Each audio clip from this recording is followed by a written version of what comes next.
the Tigers as your 4 seed out of the SEC. Went 19-14 this year, 38-19 overall.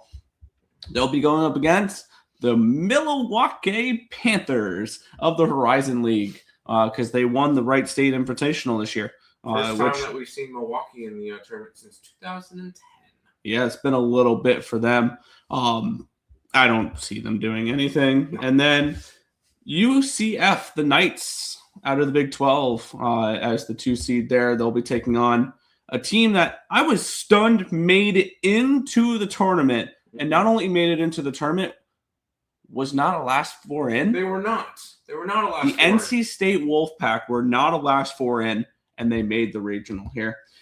I'm boring. I'm picking another regional host to win it here, but I don't really see Auburn losing to any of these teams. I have UCF as the runner-up. I don't see anything in Milwaukee. I don't see anything in NC State.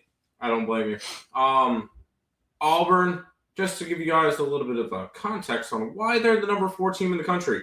17 wins in the SEC for the regular season, which solid.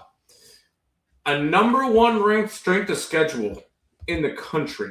Nice. Number 12 non-conference strength of schedule in the country. 10. I got 12. Oh, I got 12. I'm looking at 11.7. So I'm looking at a D1. Okay, and then non-conference RPI of 2.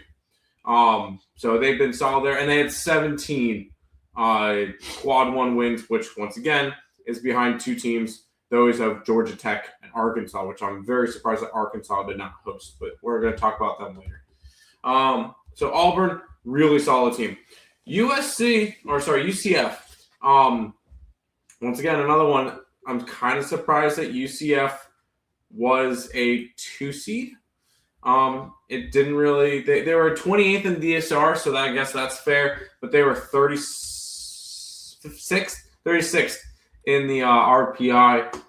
I guess it makes a little bit of sense. They had 21 ranked, 21st in strength of schedule, 5-9 in the quad 1, which whatever. They got a couple quad 1 wins. They were really good off the rip, and then kind of fell backwards a little bit towards the end of the season. So they're kind of stumbling into the postseason. NC State, I strongly believe if the way that NC State got in, their coach announced that he's going to be retiring after the season. Very strategic timing on that one. Not to mention the head of the committee was Florida State's AD, so they're going to fight for ACC teams again. So that's the only reason I could see NC State getting in. That being said, would we be surprised if NC State made it out of this regional? Yes, very. I don't know if I would say I would be surprised, because you normally see a last 4 team in, although NC State's not a last 4 team. And I do have one of those, and we'll talk about that later. We will talk about them later because I have the same team. But I would not be surprised if NC State made a run to the regional finals. Yep. I have Auburn with NC State as the backup or as the runner-up. I have Auburn with UCF as the runner-up.